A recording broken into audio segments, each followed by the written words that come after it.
Whoops.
Well, let me tell you something, brother. Who are these people?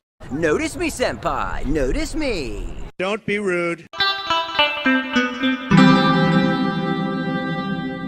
Who are these people?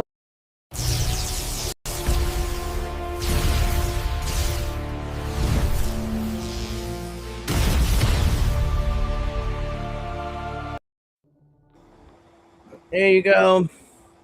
That was freaking awesome. Right. Okay, sorry. Yeah, I mean, I created it a while ago. I just never uploaded it here to use it. But actually, I don't think we've done the show since I created that. That's why. No. Because the last time we did it was Saturday Night's Main Event. No, even before that, I think. We didn't never review Saturday Night's Main Event. That's how long it's been. Yep. It's been nearly a month. That's why. And next week we can't do it either. I forgot to tell little brother that. Sorry, because Oh, I'm going to the beach. okay. Mrs. Witchy Well, is I have. going back to the beach. Yeah, well, there you go. Well, we'll find out eventually. Um, but yeah, welcome to Pro Wrestling Talk. This is Angel Rivera alongside Miss Witchy Perfect, and we are going to review SummerSlam, which happened last weekend from the U.S. Bank Stadium in Minneapolis, Minnesota. So I believe that's what the stadium name is Why called. is it always Minnesota? No, I'm kidding. Mini. Well, I will Yeah. say this: they So did we have a got. great package about Robbinsdale and everything. I really enjoyed it. Seeing those old pictures of Kurt, when he was a teenager and stuff. He was in amateur wrestling and stuff, and most of high school and college he was an amateur wrestler. So that was a nice little package they did. I don't care for Tom Zank, but he is from Minnesota. He also went to high school with Kurt, Barry Darso, Nikolai Volkov, or I don't know, his real name is Jim something. So Yeah. he went to Minnesota. John Nord went to Minnesota. Of course, Rick Rude went to Minnesota. So all those bunch of guys. I think also I don't know if Scott Norton was in there or not, but I don't think he didn't go to Robbinsdale, but because they Yeah. only featured guys that went to Robbinsdale. So but yeah, that was a nice little package they did with Nikolai Volkov and It's Barry Darso, or Smash, if you know him from Demolition. That was kind of nice. I like that. And like I said, I like the pictures that they showed of. Oh my God, the high school yeah. picture of Rick Rude. I was like, that's Rick Rude. Dude, he looks like a dork. I'm kidding. I'm Yeah. kidding, Rick Rude.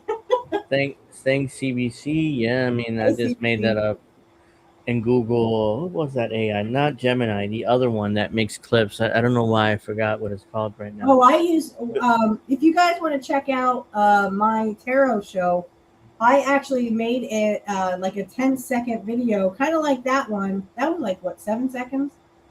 Yeah, something like 7, 10 seconds, something like that. Yeah, so I made one for my tarot show. I made one for my wrestling show on YouTube, but you won't see that till September.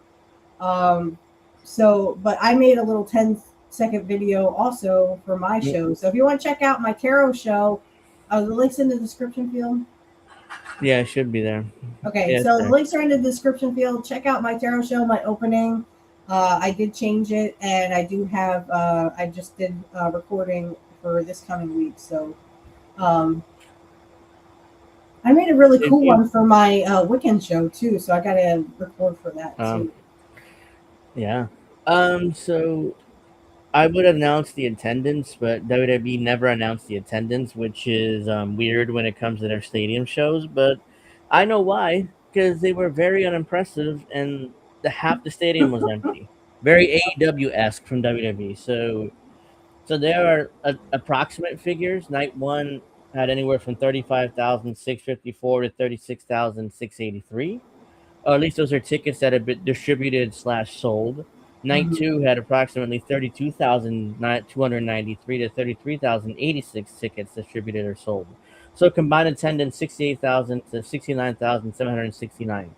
So those are estimates. That is not really the actual attendance, but those are like estimates from both nights. And the stadium was halfway full for both nights because I think US Bank Stadium has I think 670,000 the total capacity. Hold on, let me see. US Bank Stadium. Here we go. Minneapolis. So the home of the Minnesota Vikings. They where is it? Oh, here we go. The capacity is 66,000.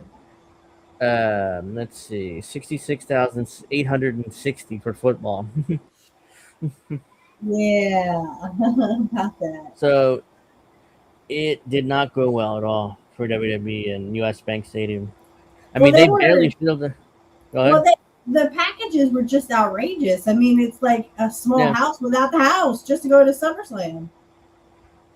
yeah. The packages were ridiculous. I saw one that was like 10 grand with tickets. Who's got 10 dinners grand with just lying around? Hey, let's spend 10 grand to go on fucking and see fucking WWE. they have tickets with not only front row seats for SummerSlam or floor seats, not even front row seats. It was floor seats. They have dinners with wrestlers, which you do not pick, of course. Whoever's available could make the dinner. That's TKO will use. So it's like, just say you pay 10 grand to have dinner with Cody, most likely having dinner with Danhausen. But he's over. Ugh. But still, I mean, you know, Yeah, but I he don't wants to want have him dinner and the with midgets Danhausen. there. I don't want the midgets running around the table while I'm trying to eat. I'm like, dude, stop. And there's other like premium parking and I wish they premium offered that shit back entrances. when Mr. Perfect was still around, right? Oh, dude, No, I'd be like, oh, I'm having dinner with Mr. Perfect, dude. I'd be all happy. I'd be like, video record me or pitch me because I think I'm dreaming here.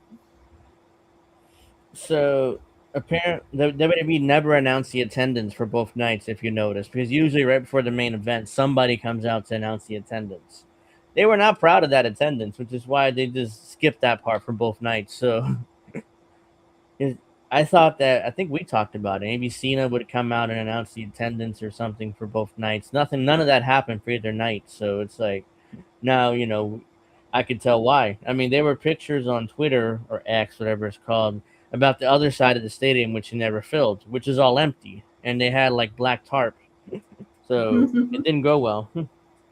Part of that is TKO's fault for overcharging for tickets. Another part of that, there were no interesting stories going into SummerSlam. There's really no reason to go out of your way to pay exorbitant, outrageous prices for these tickets when Right.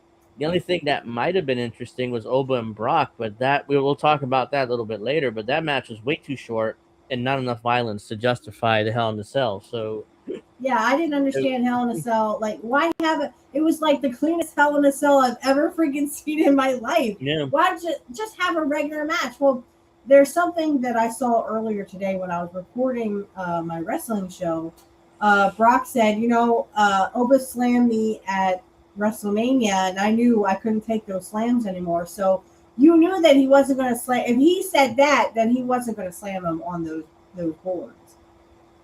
yeah. So that finish, we'll get to that a little bit later, but that finish was weird because it seemed like Brock wanted to do as little as possible in his retirement match before, he went away to Well, hit supposedly, porn. yes, he's retired. He's Supposedly, retired for real yeah, this time. Yeah.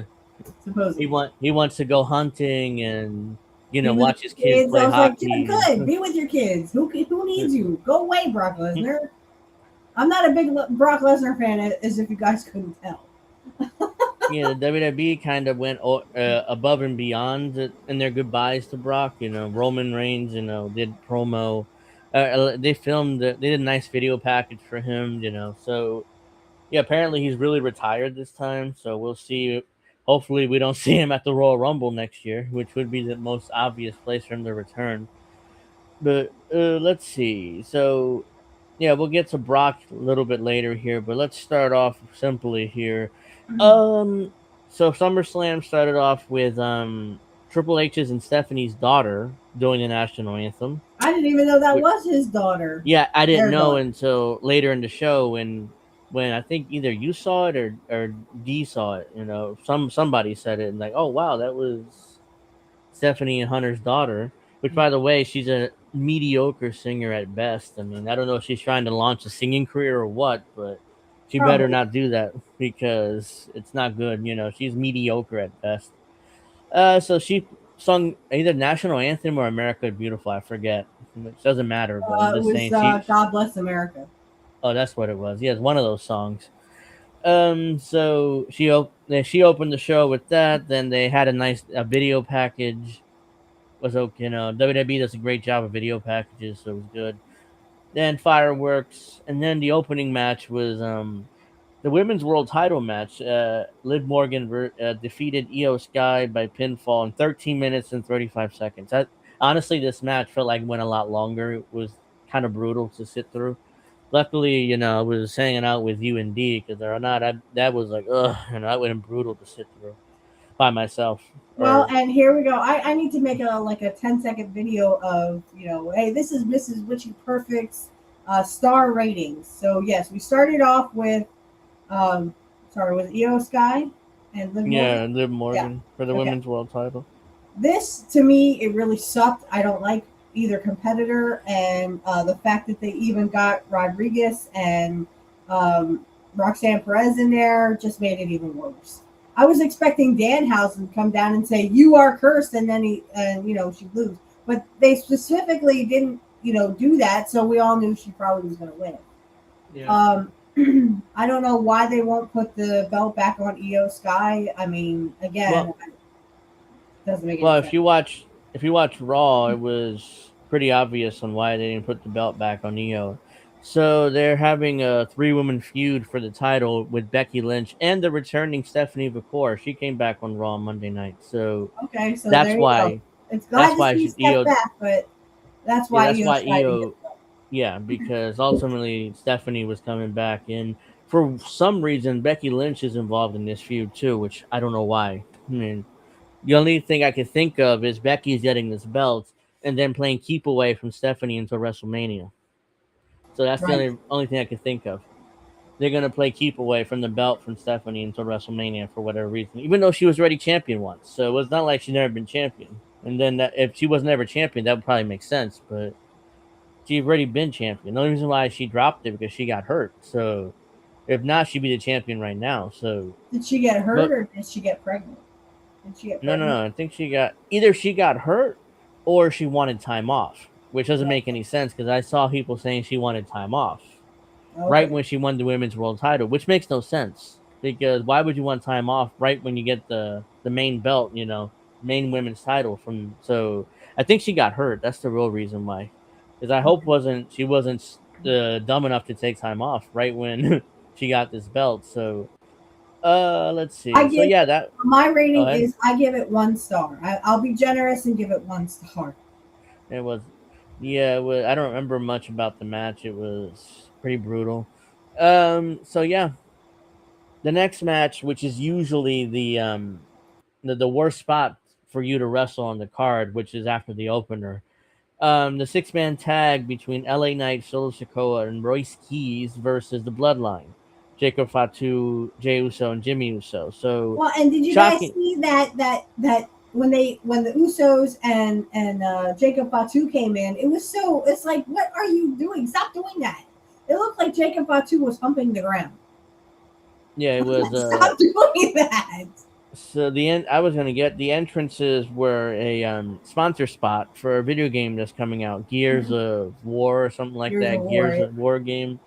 Yeah, so I think it's one of those online only like massive multiplayer games. So they were doing a sponsor spot for one of the entrances. Later in the night, Cody would do another sponsor spot for Street Fighter, but it's his movie, so probably it makes more sense for Cody to do that sponsor spot. Well, it's him and So Reigns movie, so they're both. yeah, they're both in that film. Um, so yeah, so that made no sense, but WWE TKO wanted the money, so let's have these three guys do that entrance for no reason. So Well, and yeah, here's the funny part: they're trying to make L.A. Knight, Solo Sokola, and who's the other guy? Royce Keys, right? They're trying to the make black them guy, yeah, heels, but they're not the heels. I mean, for fuck's sake, Solo does hey, run it back in the middle of yeah, the thing like Jey Uso would do, and he he got a mocked, baby face pop for yeah. it. So Got a even baby face pop. we were wondering who's the baby face and who's the heels because they're all baby faces. They're all over as baby faces. So All of them, uh, yes. I'm trying to figure out who's the baby face or the heel in this feud, but apparently not. So I don't know. Anyway, yeah, Solo did the run it back, mock Jey Uso. Solo's has grown a personality as a babyface. He has a personality. He's like, oh wow. I mean, he's really grown a personality over the last month since he's turned babyface. Because I'm gonna say he turned babyface because that's basically what's going on here. It's not a heel.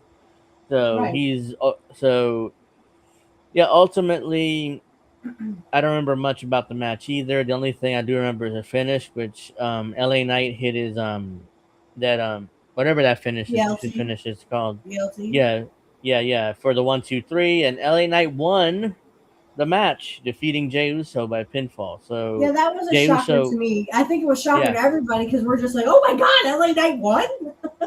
yeah, The poor guy, he can't catch a break. Jey Uso ate the fall, which is honestly kind of a massive fall from where he was last year. He was a world heavyweight champion. He was getting that big push, and obviously didn't work out. And that match, that last main event match he had with CM Punk, showed it because he was gassed after 5 minutes, and Punk had to carry him through the match. And Punk is nearly 50, so it's like, Yeah. yeah, he's done as a main eventer. You know, he's back in the tag So team with his maybe brother. 30, late 30s, early 40s. Yeah, Jay is like late 30s, early 40s. Punk is nearly 50, and he carried him to that match because Jey Uso was gassed. He Right. was blown up with just less than 5 minutes. That was his last like that was his last chance, and he bombed. So it's like, yeah, put him back in the tag team with his brother. You know, whatever. You know, he's a lackey for Roman Reigns again. So it's like that's where he belongs as a lackey, quite frankly. So ultimately, the reason why they gave LA Knight the win is because they're feeding him to Roman Reigns again. Yep. So they Poor had to LA get him a Knight. win. They had to get him a win in order to get him, you know, give him some credibility heading to be fed to Roman Reigns again, because Roman Reigns needs another opponent.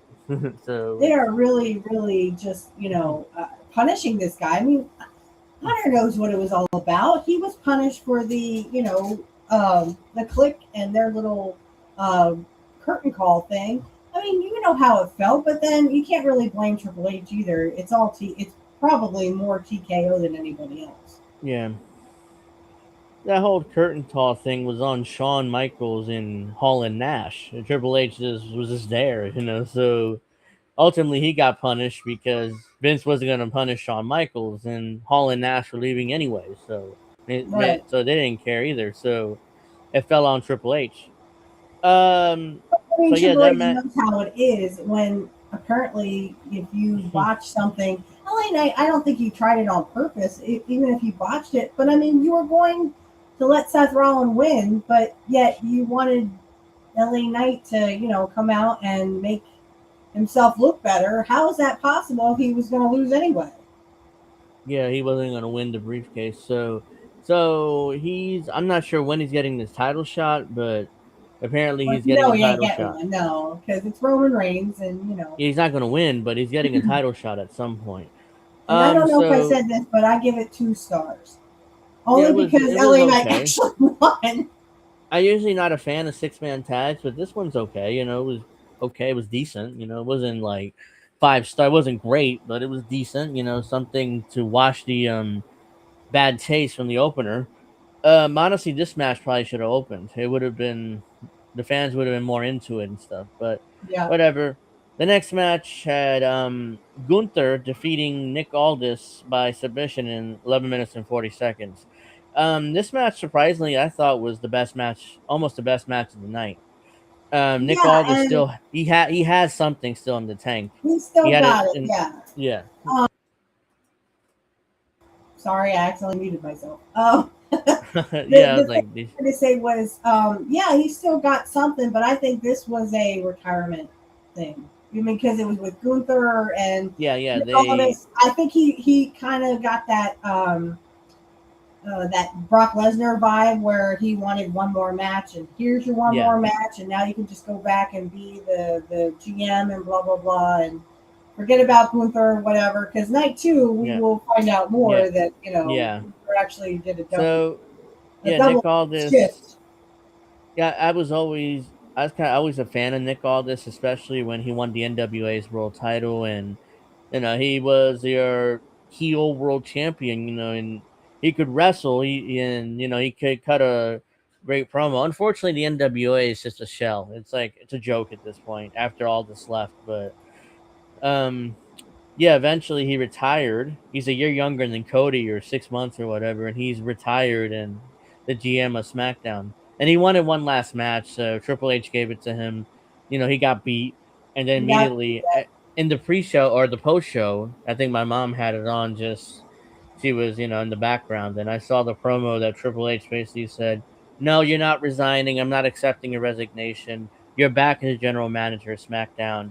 and we just get to work. And he's like, yes sir, and that was it. He's back in the GM again, and that's it. Was one last match, basically a retirement match, as you said. Yeah, Basically, I don't think what. it was one last hurrah, Yeah, and then of course they have Gunther take out Goldberg, they have Gunther take out so and so, and AJ and now it's a Styles, John reputation. Cena. Yeah, take it out, guys. But Randy Orton did that too. They had Randy Orton as the legend killer because he was also Yeah, retiring a bunch of guys. So, you can't really look a gift horse in the mouth. But I think this was definitely like a one last hurrah. And then, okay, they came out with Mickey James, his wife. He's actually married to Mickey James and yeah, their and his son. son. And it was a Yeah, I very mean, sweet moment. I liked it. yeah, I'll give it. I'll give the match 3 stars. But I mean, uh, we all pretty much had gathered what was going to happen here. yeah. Nick Aldis was gonna. This is his last hurrah. He had one more match, and he still has something in the tank. But unfortunately, he was gonna stay retired. He wasn't going. There are people speculating that he might, wrestle full time today. TKO full time means twice a week, and no, that wasn't gonna happen. He wasn't gonna come out of retirement. The only way that I would have believed that he would have won this match, but he didn't. So that's why, okay, yeah. Yeah. So No, I think he got this is it. This is done. he's done. Now Yeah, we look he's to the back in the future. GM. Yeah. And this thing with Gunther, I mean, night two kind of said. I mean, when they shook hands, I was like, Yeah, it was yeah, over. I mean, Yeah, it's done. He's done. Yeah. yeah. So yeah, that Mhm. was probably the best match of the night, I would argue. The next match was just three NXT girls on Fatal Influence defeating the Bella Twins and Paige in 7 minutes and 30 seconds.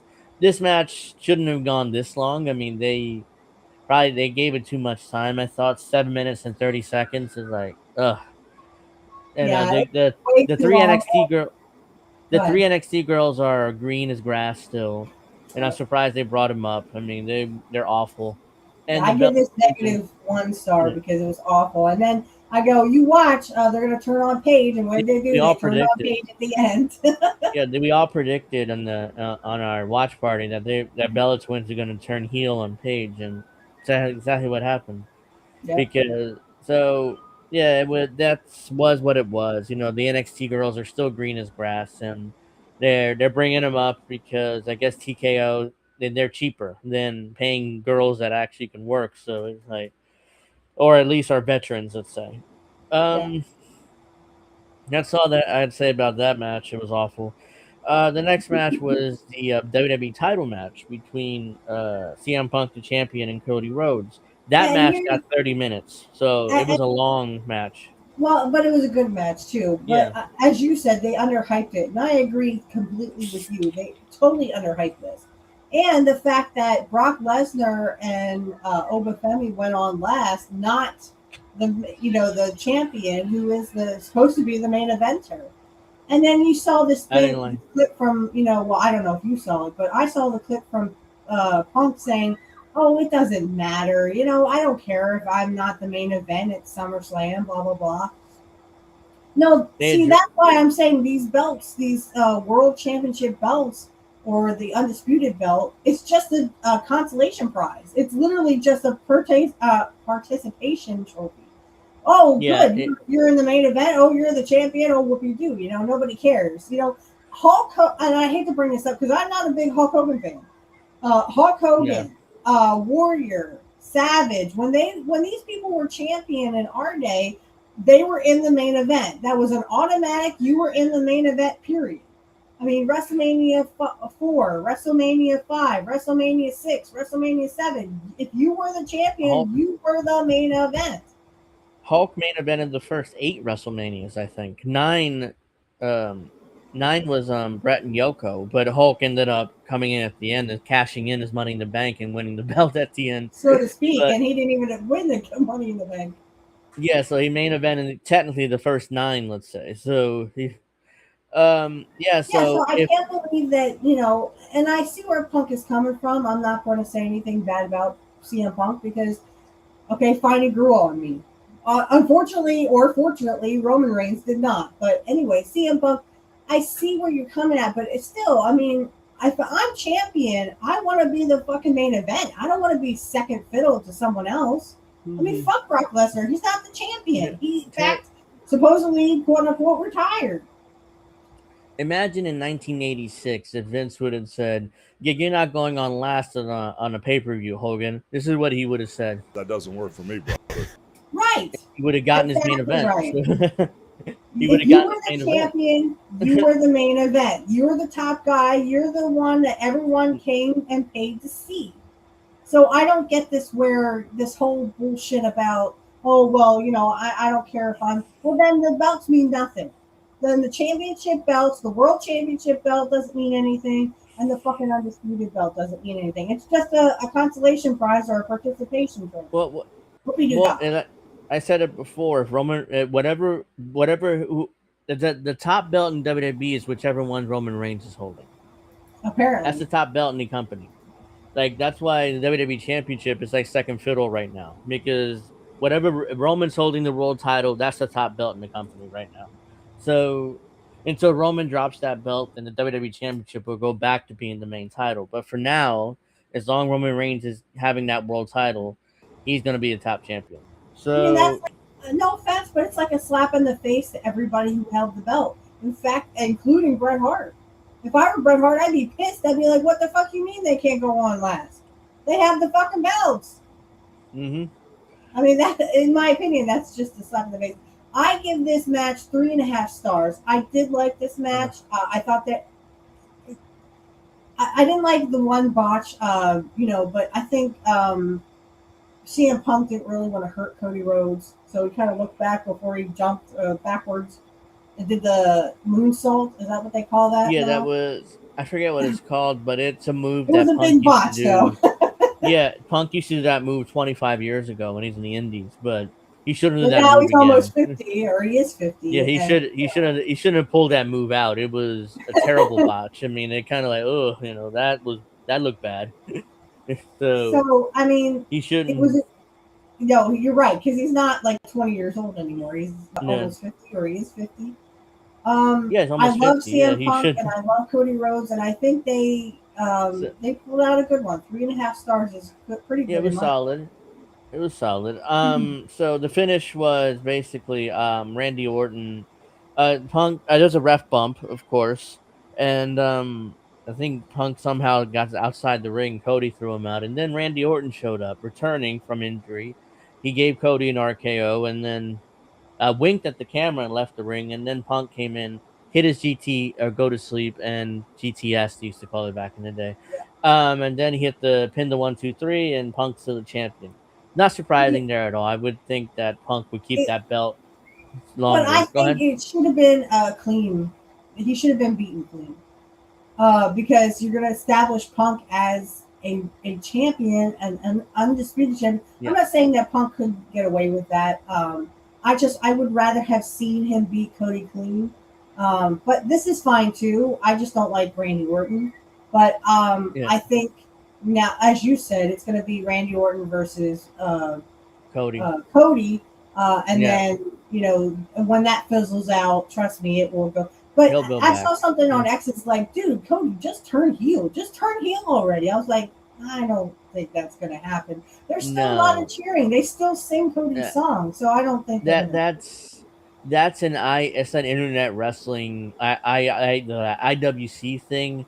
The internet fans, demanding heel turns from guys when it makes no sense business wise. If Cody wasn't over anymore as babyface, then yeah, maybe a flip to heel would help him, but it's not going to help him right now or the company. Because right now the company. I would have given this 4 stars, but I just didn't like the whole, Punk can win clean. I think if you want to establish Punk as the real undisputed champion, I just think you have to beat him clean. But I mean, it was good for what it was. They were going to protect Cody, and they're not going to beat him clean, especially that how over he is. Oh, I totally get that. Oh, he froze.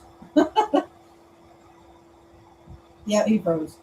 So yeah, for what Cody and them were doing, I just it was what it was. I would if they wanted to establish Punk as like a true champion, I would have liked to have seen. Um, I would rather have seen Punk win clean. So that's that. So yeah, 3.5 stars for that. It was a really good match. Uh, and if we go on to the Oba Femi and the Brock Lesnar match, oh boy, this is a tough one because I really wanted to see uh, more. This was not like your typical Hell in a Cell. This is like I said at the beginning, this was the cleanest Hell in a Cell you ever wanted to see. And it didn't make much sense to me why it would be a Hell in a Cell when it just could have been a regular match. Okay, could have been a regular match. There was no blood whatsoever. Brock tried to seemingly make it a Hell in a Cell match by ripping up the mat, and you know he rips the mat apart, and you see the boards underneath. So you see what kind of padding they have. Sorry Okay, about you're that. back. It's okay. Internet. Oh, geez. Well, anyway, I was talking about how Brock, destroyed the mat, was pulling the mat padding Yeah. off, and you could see the boards underneath. That was kind of cliche to me. I hated it. I was kind of like, what is he doing? And like I said, this Hell in a Cell was like the cleanest Hell in a Cell you've Yeah. ever seen. This is not like the days of Mick Foley being thrown off of the cage and into the announce tables. Yeah. This was like, this was like a nice little, what did I say? Nice little clean car wreck, where everyone just Yeah, gets it back was- up from the carnage and no one's bleeding, no one, there's not limbs hanging off of you or anything. Yeah, so I gave it 2 stars because of Oba Femi. Really, Yeah. that's all I did. I'm not sure how much you heard of my beginning spiel, but I just said basically that the match was lame. It was this it didn't live up to the hype. It was lame, and I like the finish where Brock put over Oba strong, but other than that, it was just lame. And to your point, Go ahead, sorry. to your point about the opening up the canvas, once I s- it and that when I noticed that canvas was because you could see it, it was kind of like it was kind of you could see that the canvas was not perfect, and I'm like, somebody's gonna open up that canvas, and it's probably gonna be the main event. Which one? And I noticed that, but I didn't say anything because but still, I mean that's stupid. And then Brock never took the bump on the exposed canvas. It was Oba, and Brock and Oba hit his finish on the right outside, right outside of the exposed canvas. So it was like lame, just Well, not. yeah, it's like we almost expected that to happen, but I Yeah. expected when I saw Oba give his little slam. What the heck they call that? The something slam. But anyway, he gave him the Yeah. slam. I'm like, oh, he's gonna slam him on the boards, and he totally Nope. missed it. I was like, oh well, Brock said no. Either Brock Lesnar probably did not okay that. Yeah. Yeah, and Oba, when he hit the slam, he kind of looked over at the exposed canvas, and I'm like, either he botched that and didn't hit it, or Brock said no. It's one or the other. So he Yeah, looked Brock at said the don't do that. yeah. Don't do It's like that, you're bro. taking that bump, but because I think the way Brock would have sold it to Oba is like, I'm gonna hit the tombstone on the exposed canvas. I'll protect you by not dropping you in your head, but it'll make you look stronger because you're gonna kick out. So it's like, and Oba was like, okay, he just, he's not going to, what's what I'm looking for? He's not going to challenge Brock Lesnar in any significant way anyway. So it's like, yeah, Well, that was still, the that was match. so lame. I'm like, that was like the worst Hell in a Cell you could possibly ever have in your lifetime. That And was it was lame. like a nice little car wreck on the side where everyone gets back up and nobody gets hurt. I mean, there was It was no lame. blood whatsoever. Just have a Yeah. regular fucking match then. You don't have to have a Hell in a Cell. Yeah, That was I horrible. assumed when they announced Hell in the Cell, I assumed, okay, this is going to be a car wreck. It's going to be brutal. Both guys will be bleeding out the We were head. both thinking that. We were both saying Yeah. like, "Oh, this is gonna be real bad. This is gonna be like." It should have been. Remember Punk and McIntyre's Hell in the Cell from a couple Yes. years ago? And That's I'm what like, it should "Oh have my been. god!" That was a great Hell in the Cell match. I mean, that's Yeah, what it should because have been. Drew McIntyre needed what, like 10 stitches or something in his Yeah. hip? Punk legitimately busted him Woo! open with that. I think that toolbox. So Yes, with the toolbox, yes. But I guess it's weird because we're just so prone to it now, or we're just so used to it, where they will throw extra furniture or extra stuff into the Hell in a Cell. that It's shouldn't already a happen Hell in a either. Cell, and now you're Yeah. throwing other shit into it, right? It's a modern wrestling thing where they throw in all these weapons, and Yes, especially the Hell in the Cell thing. They used back in the day used to use chairs and stuff, but it but you wasn't don't like need it. It's already a no. Hell in a Cell, right? Yeah, so They the did that cage with is Seth supposed. Rollins and Braun Mhm. Breaker. Yeah, the cage is supposed to be the weapon, but it doesn't Yeah, even the seem to cage is the matter. weapon. I mean, It like I doesn't said, seem to Mick matter Foley, now. he was thrown off of it into the announce table. And everyone's like, oh my God, he's dead. That dude's Yeah, I dead. was.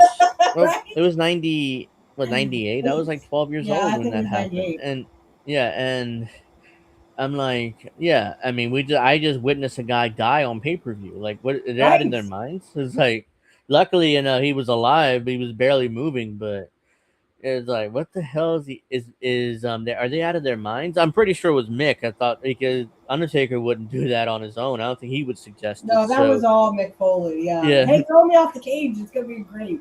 initially Taker said, "I'm not No. throwing you off the cage. You out of your mind?" And he kept insisting and kept insisting, and eventually, I think Mick got Vince involved, and he okayed it, but I don't think he really understood what the spot would look like. It's like one of those things that Mick like. Well, I want him to throw me off the cage, and I don't think Vince understood how the spot was going to look because if he knew what it was, he probably would have said no because that's a liability issue. If Mick died, his family Right. could sue the shit out of WWF. So it was like, Just like, we didn't witness it on pay per view, but I mean, the people who were live there saw Owen Hart yeah, fall. it's a massive liability because WWF Vince could have been sued. Which when Owen Hart died, Vince was sued. I mean, his widow Yes. sued him. For And they Martha settled out took of no court. prisoners. My God. They settled out of court for millions of dollars eventually, Yeah. but She made out it like a took bandit. yeah, and she ended That's up hard. opening the Owen Hart Foundation to help kids get through college, which is a nice thing to do with the money, but still, I mean, eventually Martha would completely like botch using Owen Hart's name by giving it to Tony Khan with the Oh Owen Hart God. Memorial Tournament, which I still remember that Jeff Hardy Darby Allin match where it was a garbage match basically, and for that tournament, I'm like Owen Hart would have never done a match like this. Like it was just and the finish was Darby going through glass. I'm like Ugh. Owen would have never And done not that. It's sugar like glass. That was real glass. yeah. Darby could have died there again, that massive liability for Tony Khan, but he's such a mark. Like, oh yeah, you can go through glass. Go ahead. Oh, real glass? Oh yeah, of course. You can go through real glass. It's like, oh come on, Not like even like sugar glass. yeah, but that was night one. It was okay. It was like, It was meh at best. I especially wish that that Hell in a Cell would have been so much better. If they if the had hell, really come on strong and ended strong with a very brutal, violent Hell in a Cell, I would probably have given it more stars than that. But I yeah, it gave it was. 3 stars because of Obafemi. And Brock put him over strong, so I don't mind. So I agree with that 3 stars because then Brock at the end was like, "Oh, this I'm the past and Oba's the future" or something like Oba's the that, and then future. Yeah, I went, which oh, was a shut up. nice, yeah, which putting him over strong again. I don't I don't mind need a that. heartfelt bullshit. Just go away. I don't like Brock Lesnar. As everyone can tell, I don't like Brock Lesnar. But Yeah, I really didn't see anything in Brock Lesnar that was worth seeing. Um, Supposedly he's retired now. He said he wanted to spend more time with his kids. he wanted to Okay, go good for hunting. you. You want He to go wanted to go hunting, hunting and spend and watch his two. He has 2 sons that are in hockey right now, and he has a daughter that's in college doing and she what was it? she does either the shot put or the Shot javelin. I put. can't remember. Yeah, Is it shot put? Yeah, I mean his I think it's daughter shot is put. like he something about I saw this on X. He wants to get her ready, or she wants to get ready for the 2028 Olympics. Yeah. Holy shit! Do it. Yeah, like she's trying to, She qualify can for the do it. Olympic team. Holy fuck! And Do it. that's something Brock never did. I mean, Brock was a NCAA, he's an NCAA heavyweight champion in freestyle wrestling, but he went straight to the WWE. Like he never did the Olympics, like Kurt Angle did. So because I think he wanted to make money. Again, Brock is all about the money. So like Olympics don't pay me anything. So Vince Well, will and pay me. that's So it's like I'm gonna when go I for was Vince. when I was recording my wrestling show earlier, and that's coming out, like I said, on YouTube. It's coming out September 3rd. On Rumble, it's coming out the 30th of August. So if you Mhm. guys check that out, we were talking about that. James Romero was talking about, well, if Saudi Arabia loves Brock Lesnar. So if Saudi Arabia comes to calling, guess what? Even if they gave him like $10 million to come to Saudi Arabia for WrestleMania 43, oh, Brock's going to go. Because he's Yeah, a stickler for money and he wants that $10 million. Oh, he's going to go to Saudi yeah. Arabia.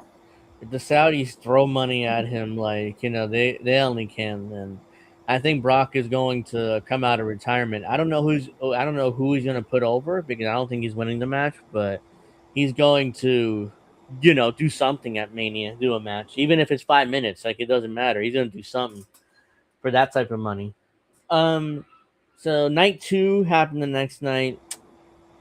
We'll get to this later, but Roman and Seth was just an awful match, and I'll get to that later. Ugh. But I have plenty to say about that match. So real quick, we got the opening match was initially a one-on-one match to determine number one contender for CM Punk's championship. So it's supposed to be Finn Balor versus Sami Zayn, but Nick Aldis came out and he cut a promo basically saying, "I changed my mind. I'm gonna add somebody to the match." And the first guy that came out was Gunther. They shook hands, even though Gunther kind of made fun of him, a little bit. They shook hands, and Gunther went to the ring. And then they introduced and Nick Aldis. Oh, you know what? I forgot. There's one more guy, that's gonna be I part of never this said how match. many guys were in there yet. Yeah. And So out comes Kevin Owens. Kevin And, Owens. my little brother got me on this. He's like, I thought you said Kevin Owens was never going to come back. Hey, that's what Kevin Owens said. Yeah, I Alex was said quoting, they yeah, I was literally quoting Kevin Owens when he said, I may never wrestle again. Because neck injuries are nothing to snuff at. Look at Steve Austin when he yeah. had his neck injury. For fuck's sake, William Regal had a neck injury, and he did a move correctly. Yeah. He did the German suplex correctly. William Regal broke his own neck on a German suplex. Yes. So yeah, Doing it so he did correctly. move correctly. Yeah, he didn't botch it. He just he landed on his head and broke his neck. Let's Kurt see. If Angle. Steve Look at Austin, Kurt Angle. yeah, Kurt Angle broke his neck multiple times, and I think Brock may have broken his neck once by accident. Brock was so strong that it's like he accidentally broke his neck. Anyways, Kurt Angle, had a weak neck anyway. He broke it in the Olympics in '96. He won. He keeps saying, "I won the Olympics with a broken freaking neck." So And I remember that little rap battle he had with John yeah, Cena. I was like, oh my yeah, god, 2 white guys trying to rap.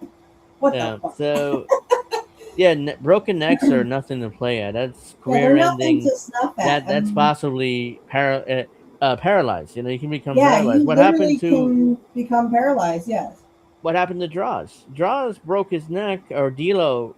Technically, D'Lo did it because he power bombed him, but that move was not botched. I mean, again, he landed and he was paralyzed. He was a quadriplegic. He never walked again, Oh, and wow. I don't know how. I'm sure Vince took care of him, and did something for him, but Yeah, so he can make get sure. sued. Because Yeah, Vince was going to get sued if he didn't. yeah, he's gonna sue me. So yeah, so I'm sure he took care of him, but yeah, I mean, he broke his neck and never wrestled again. He was a quadriplegic, and I think he died like a few years ago. So yeah, he was in his wheelchair for the rest of his life. So yeah, broken And isn't necks are that no the joke. guy that used to puke? Didn't they call him puke Yeah, or something? yeah, but they called him Puke initially, and then they changed it to Draws later on. But he was a former football player, and he for some reason had a talent where he could puke on command. So I Ugh. don't know. And he told Vince about it, and of course Vince loved it and called him Puke initially. I didn't And even they like it would, when I was pregnant. yeah, I don't Ugh. know why that would be a talent, but I digress. So they had a fatal 4-way. Now it was what it was. It was. I don't like these multi-man matches usually, but it was okay. It was a Ultimately, four-way, just like we expected with Triple H, right? But yeah. this is more So like TKO called this one because we're like, yeah. oh, we're sick of the fatal four-ways. But So eventually, I mean, we hmm, knew that Kevin Owens was going to win because, yeah. again, this Once he is what came back, happens when yeah, they come back. They come back, they win something, whether that's and a they get title or first contenders match or one contenders first. number one contender. Yeah. So now it's going to be Kevin Owens and CM Punk at some point down the line. Apparently, he's on a episode of SmackDown at the end of the month. Kevin Owens gets a title shot. So because Yeah, there's they're no giving pay per away view, on supposedly free TV, so they can't yeah, even there's give them no. something nice. So I'm sure Kevin Owens is not winning the match if it's on free TV because they still have to establish Punk as the champion. So yeah, it was what it was. It's not going to be Kevin Owens versus Punk I for the gave it one title star because it was at the end of another the month. fatal four-way and I hated it anyway. You had fillers in there, Valor, because Valor ain't going to be champion.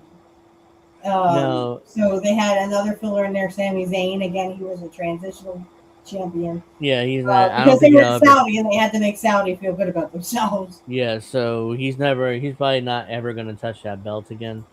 So yeah, it was what it was. All right, so the next match was a U.S. title match between Baron Corbin and Trick Williams. Oh God, this is so awful. I It give it was what negative it one again. star. It was what it was. The rapper Little Yachty took that bump to the table. They set up a table at the beginning of the match, never used it until the finish, and apparently it's no DQ now because they just blatantly set up a table, and Yeah, I was referee like, didn't do why anything to not stop just it. do whatever, have a false count anywhere, no disqualification, anything goes match. Jesus Christ! I mean, it's like every single match now is like no disqualification, even though it is a regular match. So there's no Yeah, it rules makes no anymore. sense.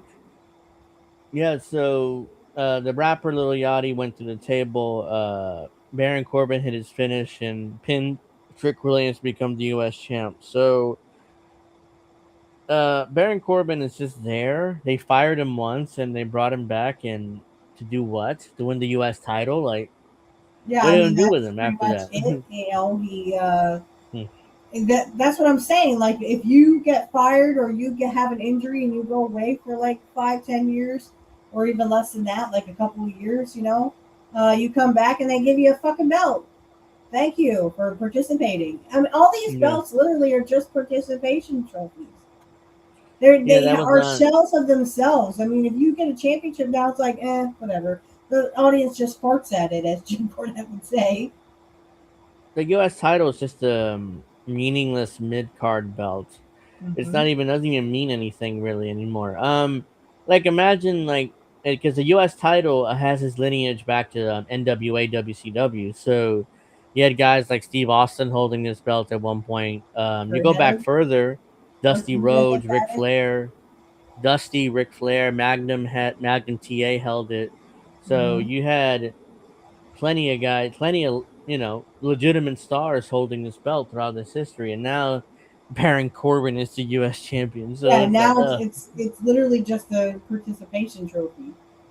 I mean, yeah, it was a big it's thing. Usually, if you had the U.S. belt, you can't say this for Kurt because I don't know if it's just promoters didn't, want him to be the face of something when he was the biggest star of them all, and they just well, didn't want him to be the face of the company for some stupid reason. I'm sure Hogan had a lot to do with that. yeah, I was just Um, gonna say that it probably was Hogan That saying doesn't this work for again, me, brother. and yeah, that's it. and he was U.S. champ, he was Intercontinental champ, but they just Yeah, wouldn't give him the WCW belt. And actually, I think that's a good thing because I mean Vince Russo and David Arquette had it, so you might as well just yeah. slap him in the face with that. By that point, WCW World Title was meaningless because they just Mm-hmm. buried the belt by giving it to David Arquette and to Vince Russo himself. So Kurt not getting a title match with Hogan was again one of the most ridiculous things, outrageous things in wrestling. It's like actually in '89 when Vince was giving him that push and is like, and he was beating Bret Hart on the houses because they were going to push Kurt towards that world title. But Was he going to win? Probably not, but he should have gotten the matches with Hogan at the very least, because there's no way Hogan would have put him over. Even if Vince would have asked him to, he'd be That like doesn't this, work for like, me, brother. and that's it. Yeah, You know, he would and have won the that's world it. title. Yeah, and then they pushed Kurt right back down the card, which really pissed off Kurt, I'm sure. Because I mean, if you're going to go ahead with this push, then that's the thing. You know, Hogan had a lot of sway back then. But even so, I mean, they literally did the same thing to a bunch of these stars where they had them in championship matches, and then they lost and they pushed them right back down the card. They're doing the same thing. And no offense to Roman Reigns, I really tried to be a Roman Reigns fan, but I can't. And he's like the midday Hogan. And a lot of people like this, oh, well, they could say that about CM Punk. They could say about so-and-so. No. The real live Hogan right now, and I don't think it's Roman Reigns politicking. I think Reigns just goes, okay, fine, whatever. Let's do it. I don't think. But I think it's just TKO. You know, I do agree with Conrad Thompson on this, that they're trying to literally force him down our throats again. And what did I tell you when Roman Reigns won the belt from CM Punk? Oh, God, it's going to be another 4 years of freaking Roman Reigns. And so far, I've been correct on that. I liked the first Bloodline run. It was 3.5 years. It was perfect. Unfortunately, it ended when it needed to end with Cody, and the Bloodline shouldn't have come back. But of course, they went back into the well and reunited the Bloodline for another run. Problem is, nobody. I don't want to see it anymore. At least me, you know. It's like Roman's still over with the fans, so they'll all cheer him and stuff. But I don't want to see this melodrama again, where Roman and his family are together, and then eventually somebody's going to betray Roman, whether it's Jacob or it's Jey Uso again or whoever. And you know they'll get the main event push afterwards. Hopefully it's Jacob. Jacob ends up betraying Roman, and he gets that spot. But for now, I mean, it's like, oh, we got to sit through another year, 2 years of this in order to get to that moment. It's like, no, I don't want to see this again. But we'll get to Mr. Roman later. And I will also talk about Triple H's comments after the SummerSlam. I'm saying WrestleMania. Shoot. Oh yeah. So the next match was the women's ladder match for the interim women's title. Absolutely sucked if it wasn't for the fact that Chelsea Green was over. Yeah. I don't know how this girl got over, but she got over pretty fast. Yeah. Yeah. So it's for the interim women's title because Rhea Ripley just had surgery on her knee, so she's going to be gone for a while. So they needed a new champion. So it was Chelsea Green, Charlotte Flair, Jade Cargill, Lash Legend, and Tiffany Stratton. By the way, Lash Legend, another one of these green as grass girls who the reason why they brought her up because she's huge. Like she's like 6 feet tall, it looks like, and she's just gigantic. She just kept moving her hair out of her face. Like if she got like one hair out of place, she was gonna flip out. It's like, dude, concentrate on the fucking match. I don't give a fuck about your hair right now. She's moving. She's desperately trying to get the hair out of her face. No selling, by the way, in the middle of the match. Just no selling and trying to move her hair. It's like that's why I say she's green as grass, though. She doesn't really understand how to sell and how to make these moves look devastating as possible for her to take. I gave this match 1 star because literally you have Chelsea Green hanging upside down on the fucking ladder, and then all of a sudden, oh no, she comes back to life. I'm like, really? Come on. It's like she's playing possum, but she just got hit with a ladder. Like she's just no selling the ladder shot, and and then B-Fab and what other the chicks name? I don't know. I don't really care. Yeah, Cargill to me looks like a trans person trying to be a woman. Jade Cargill is awful, ladies and gentlemen. If you guys watched her match with I think Charlotte on SmackDown last night, she botched a finish three straight times before Charlotte finally just took control and I think she beat her. I don't remember exactly. Yeah, she beat her. So it was like I think Jade Cargill is just about done in WWE, depending on how her contract is, because they're beating her clean. Doesn't fall far from the tree. They're beating her clean in the middle with Charlotte Flair. So that tells me that she's about that close before she's gone and going back to AEW. because I'm sure Tony would love to have Something. her back again. Yeah, go back So to AEW because I mean, you literally just I mean, AEW doesn't fall far from the tree for these people yeah, because so I mean they that's just awful. yeah her she botched finishes multiple times at the finish. It was like she fell, then she couldn't do the move, and then finally Charlotte took control. But it was awful. Like she's like, oh, she's still. They trained this girl for 2 years. Like, just trying to get her to learn how to wrestle, and she's still stiff. She moves around like she's inexperienced. She's just crap. And like she, only thing she has is like a good muscle look. But even then, as you said, she looks like she's a transsexual. So it's Yeah, just she looks there's like a nothing tranny there. trying to be a woman. I'm sorry, There's but nothing. that's how There's she nothing looks. there. And how she And talks too. You hear her voice. I mean, it's like yeah, it's low like a guy's. they tried with her. They tried to get her over as a. They put her in a tag team with Bianca Belair for like a year and a half. They didn't trust her while training her, and then she became a singles. She's just as terrible as she was in AEW. But the difference Well, is and Tony. here's Naomi left. Well, first of all, Naomi got pregnant, and she's Yep. still out with her baby. And you know, Uh huh. kudos that she can do that. There's some women who have to go right back to work. So the fact that she can be spend time with her baby is good. And then Belair got pregnant. Mm-hmm. So And she's she's out gone too. too. Yeah, and So that's she we okay. You probably know, spend time with your babies. You know. yeah she probably won't see her for another year and a half maybe. Yeah. So yeah, but Cargill should needs to be gone. I mean, I've given up on her because I thought she has a lot of muscle. She has a unique look.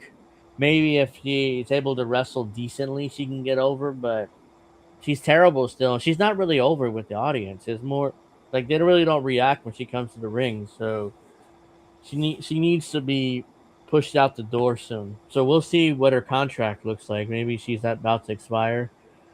So it hasn't worked for her. And Chelsea Green, I don't know how she got over, but she did, and now she's interim women's champion until Rhea Ripley comes back, and then I think Rhea would just dispatch of her quickly and become the undisputed champion again.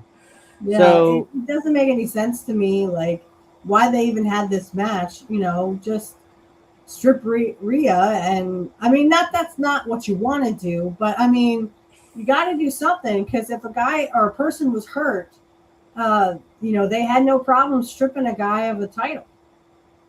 yeah, a guy would be stripped of the belt definitely. So yeah, Chelsea Green's a champion. All right, so now it doesn't get any better I because would give this 1 star. I think I said that. we have the human monies on a pole match Oh God, this had between negative 2 stars. Ugh. Danhausen defeating Dominic Mysterio in And six you could minutes see and 50 Dominic's seconds. face, and I agree with the people who said this. You could see, or I think this was James Romero. He was like Dominic wasn't into it. You could No, tell on his face that he wasn't into it. He didn't even take that AAA belt that he has down to the ring. He just no. Dominic was not in this at all. Didn't care. And you know, So, JD McDonough made it worse. You know, with the whole thing. And JD then the mini did. Housens came out. You know, we knew the midgets were going to make an appearance. There's no reason.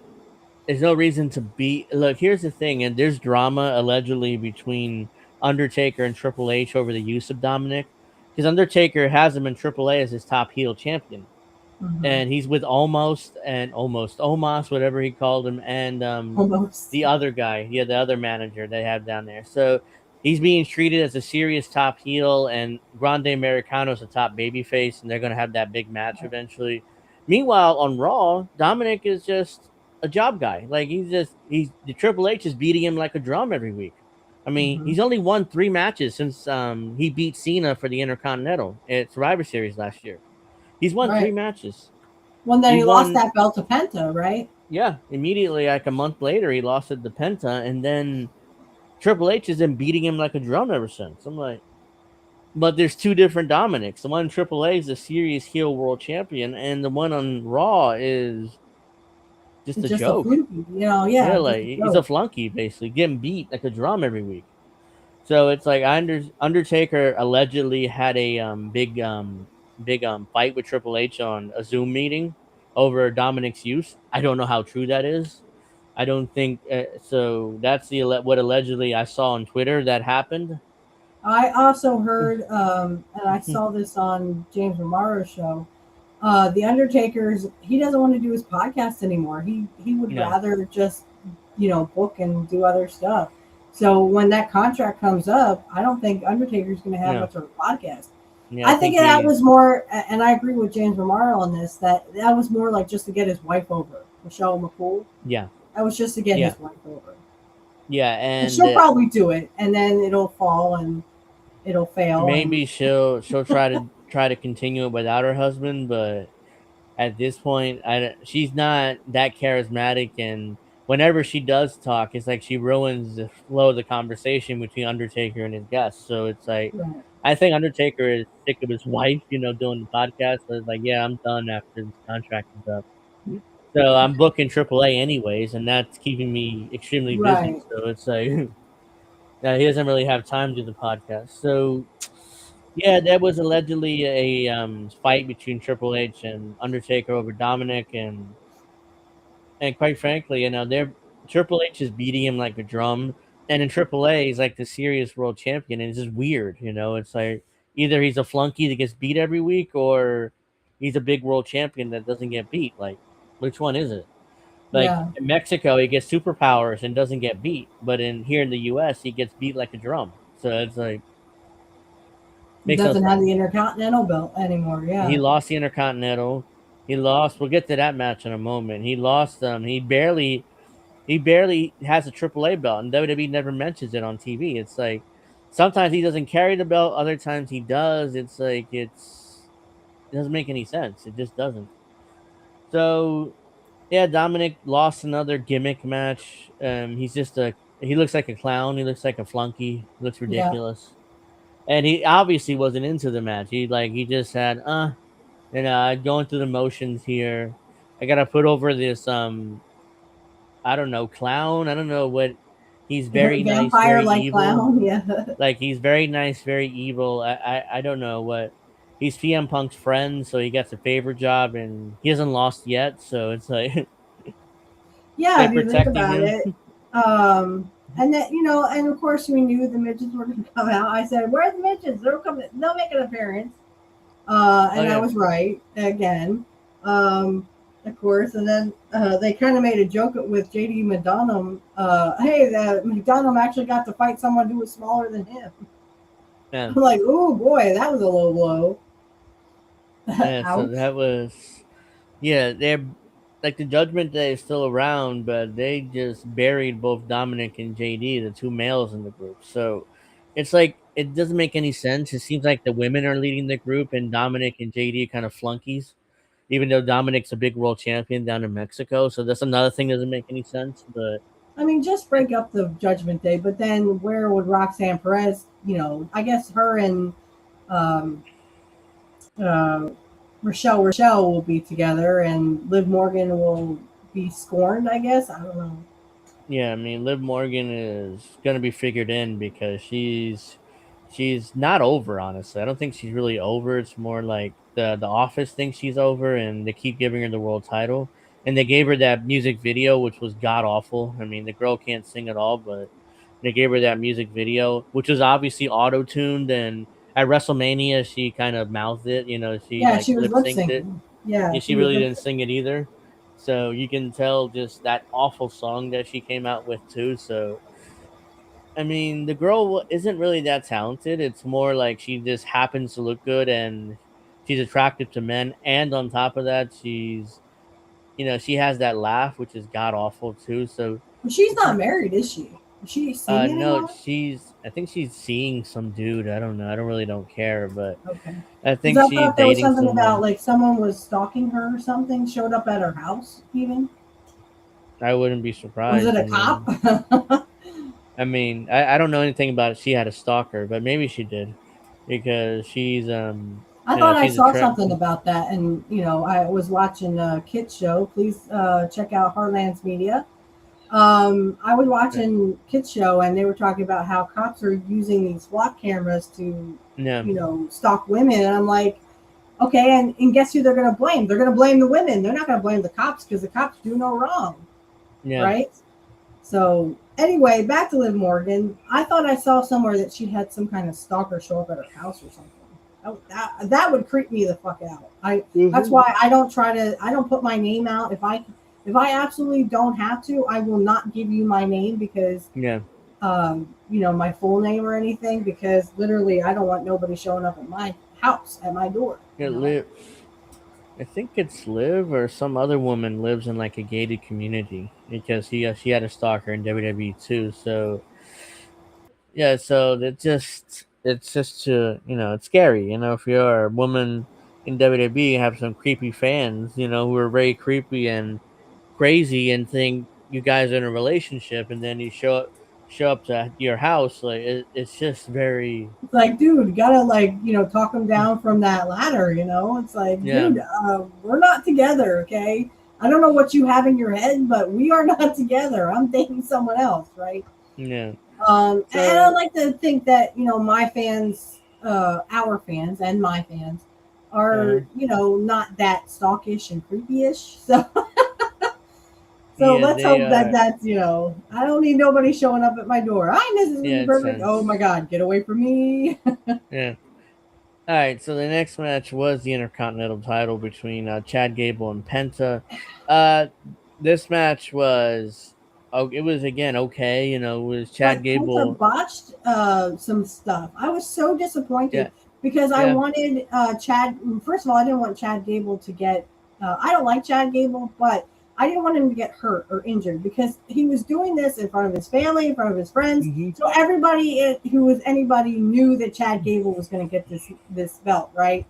After all these years, now he finally gets the Intercontinental belt, even though, again, and they mentioned Kurt. I was so happy that they mentioned Mr. Perfect was Yeah. from Minnesota, Rick Rude was from Minnesota, Chad Gable is from Minnesota. Great. It was nice to see his family. He came down, he hugged his kids and blah, blah, blah. But I have to give this match 2 stars because Penta botched a bunch of stuff. And then they made it worse by having Penta put the belt on Chad Gable. No, look, he lost the belt. Let him leave with dignity. He just lost this Intercontinental belt.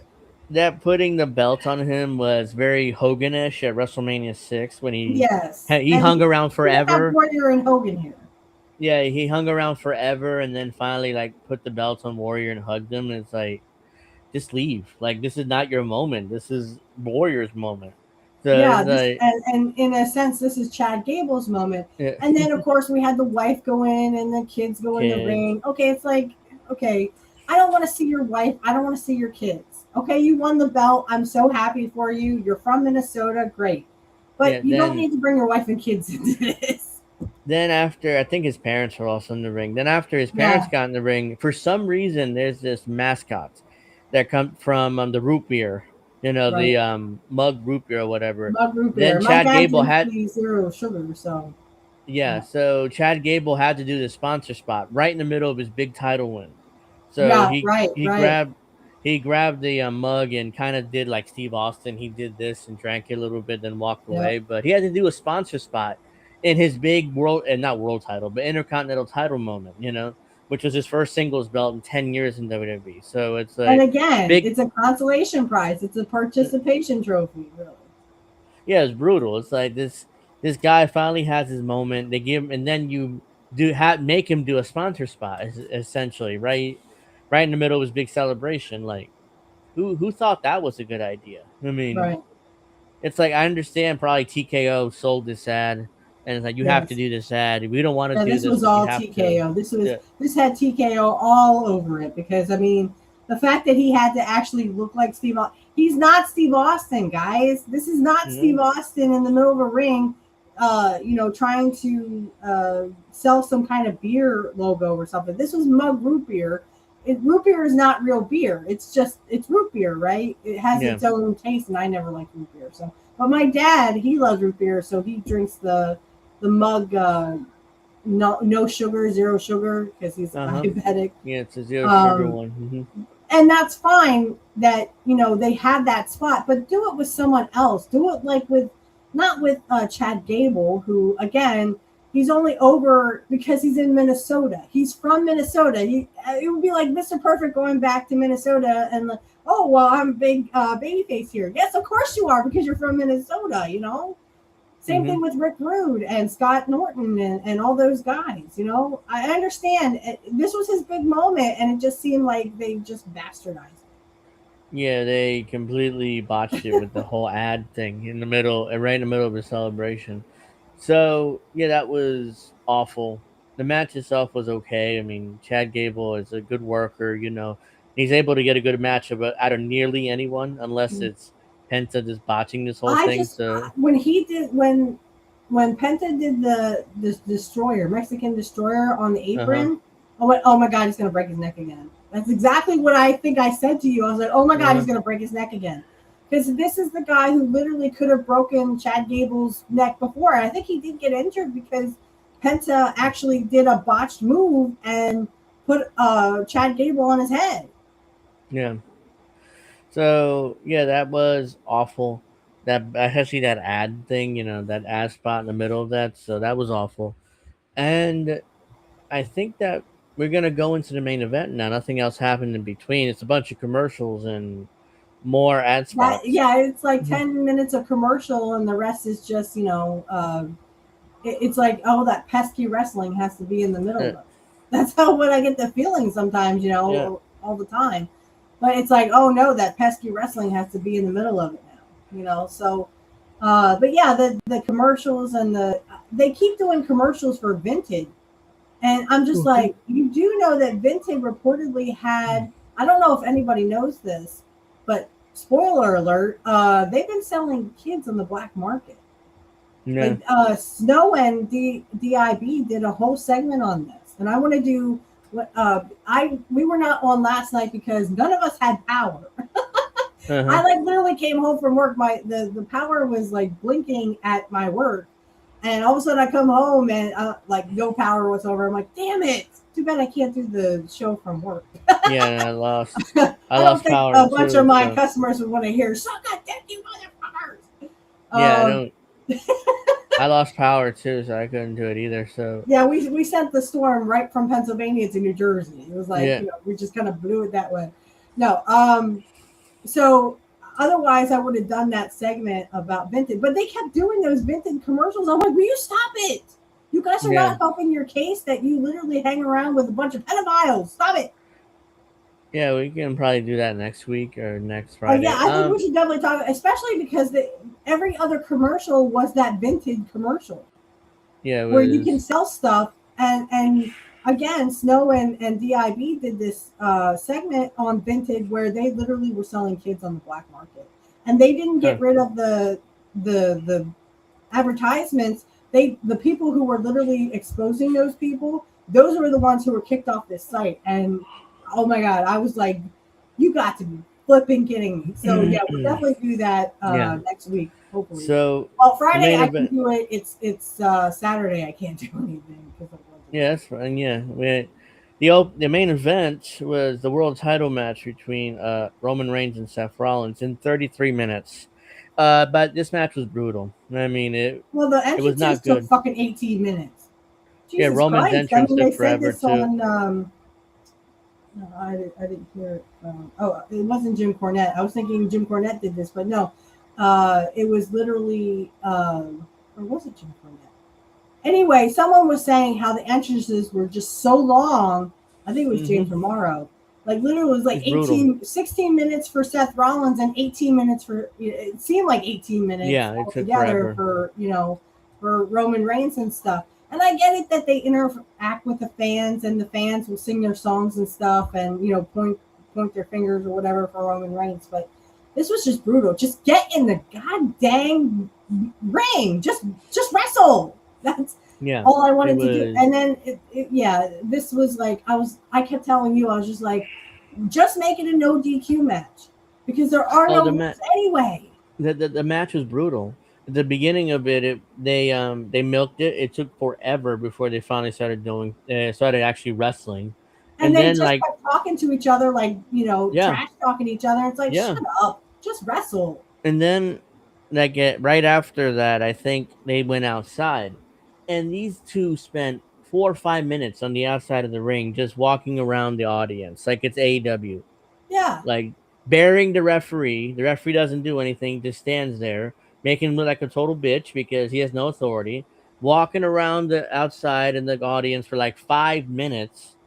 And then once they hit each other with weapons, two out there, by the way, which Michael Cole made the excuse, oh, it's referee's discretion. Like, Yeah, no, it's it's a referee's no discretion, and the DQ. referee could DQ him. Yeah, but he doesn't because he's not No. supposed to, which buries the referee, making him like a bitch. But then eventually, after 5 minutes, Seth Rollins goes towards the rings and breaks up the count. Like, there was no count. Why are you breaking up the count? Don't Yeah, bother. he kept rolling in the ring, and I'm Yeah. like, there was no count. What the hell are you doing? Yeah, why bother? Like, You I already guess he buried the expected it to referee. be a count, but the referee wasn't counting. He wasn't doing anything. He was just standing there like a bitch, watching him outside Yeah. and going into You the guys, announce tables and shit. you two buried the referee. Why It bother was like a breaking up the false count. count? Didn't I say it was Yeah. like a false count anywhere match where they literally went out into the crowd for like 10 fucking straight minutes and then they came back? Yeah, you two morons buried the referee. Like, why are you rolling back in the ring to break the count? Like, you didn't. You spent 5 minutes on the outside of the ring fighting in the audience. Like, what? Like, you just buried the referee and then you breaking up the count. Like, like the referee could have counted to 100, and you two morons would still be out there. Like, Yeah, exactly. like, and I like Roman Reigns, but this is ridiculous. I hated this match. I hated both contenders, so I'm equal, and I say this match was 1 star. This main event sucked. I wouldn't have had it in this kind of a venue, and literally it was like no rules. You could have literally, as you said, referee could have counted to 100 to 200, and they still be out on the outside of the ring. Back in the day in Portland. If you ever watch any Portland matches, they actually would have to get into the ring because they had a count of 20. Now it was a count of 20, not 10. But I mean, you still had a count of 20 to get back in the fucking ring, and they had to get in and out of the ring to stop the count. It wasn't just the referee's discretion. If they used a chair, they disqualified them. It wasn't just just keep going. I don't pretend. I'll pretend like I don't see the fucking chair. The rules are rules. There's no referee discretion. Like, rules are rules. I don't know why whenever the wrestlers do whatever they want on the outside, in the WWE at least, they say referee discretion to justify it. But it's like, I mean, AEW does the same thing. They just stand. The ref just kind of stands there and watches the guy wrestle. Yeah, they don't even bother saying that. They just do it, and the commentators don't even bother saying the referee's discretion thing. They just do it. Bury the referee, make him like bitches, and move on, but yeah, they did that here, and I'm like, this is AEW-esque. Like, ignore the rules, just spend time on the outside of the ring. By the way, they put each other through the tables on the announce tables. Like, again, they spent minutes on the outside of the ring making this work, but setting up the spot. Like, nobody bothered to break up the count or anything, and then they went through tables, which is by then it was minute. I guess they figured if he's not going to count, then it's minute. Yeah. You might as well just go through a table. And that's the thing. I'm sick of these people going through tables. Leave the damn announce tables alone. I don't want you to go through a table. I want you to fucking wrestle each other and actually have a real wrestling match. I don't care about the fucking tables. Yeah, I'm like, when I saw these guys just spending minutes on the outside, I'm like, what is that? What the fuck is that? Exactly. That's exactly what we were talking about. We're like, they're not even trying to count at this point. Referee wasn't. And you can't take any of this shit seriously. You cannot take this match seriously if there's not going to be a referee count, and they're just going to spend however long they want to be outside. And they were it's not like the other wrestler was like giving the, for example, like if you take Brett versus Kurt, Brett would come over to the referee and break the count while Mr. Perfect was outside. He would break the count on purpose to give Kurt more time to, strut around and do what he normally did. Yeah, that's not what happened here. I mean, Roman Reigns wasn't over at the ref going, stop it, stop counting or whatever Brett would do to, stop the count. But here, the thing is, like, you could see that this wrestling compared to, our wrestling And it's just not even the same. Like I give this 1 star because I hated both competitors. I hated this match. This was awful. I agree with Comrade Thompson. I think they're still trying to shove Roman Reigns down our throat, and I think I think Roman has a little bit to do with it because I think he's kind of like Hogan in that aspect that he thinks he's the champion, and he thinks he's the shit. But I mean, enough with the Roman Reigns stuff. That's so 4 years ago. So then the match continues. They get back in the ring and they do each other's finish, which is standard for modern matches. For no reason. What is with that? Just stop it. Because then you know they're going to kick out of it anyway. They're not even going to. It's not even a finisher. You can't even go with a finisher anymore. They do each other finishes. They bury their own finishes, by the way, because they kick out of it. So it doesn't that would make be any like sense. Mr. Perfect doing the sharpshooter, and then Bret Hart doing the fucking perfect flex. It doesn't work because it's not. They don't do each other's finishers to wow the crowd. That doesn't wow me at all. That's just like, really, you're going to do each other's finishers and then kick out anyway. Yeah. And then there were way too many near falls towards the end. It was like kick and this out. went way too long. It literally went way too long. It was way too many near falls. And then there's a ref bump, if I remember correctly. And then Seth and Roman were in each other's face talking trash and talking about how much they love each other. Like, this is the Shield forever and blah blah blah blah blah. They spent monologuing for minutes while the referee was down. Well, not only that, but they had to, I don't know why, because I guess it was because it was on ESPN. But it was on an app, though. But they muted, or they bleeped some of it out. Yeah. So they were monologuing towards each other. Referee's down. What's the point of the ref bump then? Because they went right to the finish after that. So I don't understand why the ref bump. Usually you would figure that somebody grab a weapon. Yeah. Or interference or something. Interference or something. No, nope. Nothing. It was. He beat him clean, right in the middle of the ring after his finisher. And Roman Reigns doesn't really have a lot of finishers. He has the spear, he has the Superman punch, and that's pretty much it. Yeah. Yeah. So he doesn't have much. He hit the spear. The referee kind of rolled in eventually and counted the 3. And it's like, I hated this match. Like this was. One of the worst, and I don't say I hate matches because I'm so like jaded. It's like, I know it's gonna suck anyways, so what difference does it make? But this one I hated because I expected more from both guys, and they just gave us a garbage match, quite frankly, in the main event. And it's like, I don't watch AEW anymore because this is what we get every week. But I should start watching it if we're gonna, be pro wrestling talk. But I just can't bring myself to watch it. It's crap, It just. Yep. And now WWE started doing this bullshit too. And you're right, it is crap, and that's why I don't watch it. I'm not gonna watch a bunch of undergrown men fight each other and go through glass and flip off the flip backwards and just expect people to catch them. I'm waiting for the one time when someone in AEW literally flips backwards and does a moonsault and no one there. Boom. That's a pet peeve of mine. That's a pet peeve of mine. When you do a moonsault and you don't bother looking back. Well, I'm not. Yeah, because I know in the back these morons are like, okay, you're gonna be there when I do my moonsault, and they discuss every spot. Like, you're gonna be there, right? So they trust their opponent to be there. It's like one of those trust bumps. When you have the person behind you and you just do this and you trust they're there. Yeah. So that's one of those things. But that makes no sense in a wrestling match. You're supposed to be fighting each other. So why stand there blatantly look at the guy while he's setting up for a moonsault?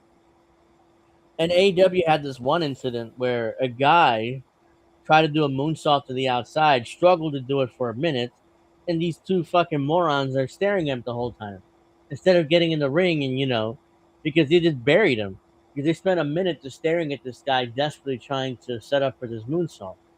Just staring up, and like, get back in the ring and like, look, you ruined it. You're not gonna bury me. So. Yeah, right.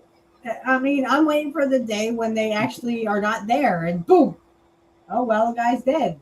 Serves him right for doing a moonsault and expecting people to be there. Yeah, why? Enough with the moonsault shit. Anyway, I don't understand the moonsaults to the outside of the ring. That's pretty dangerous.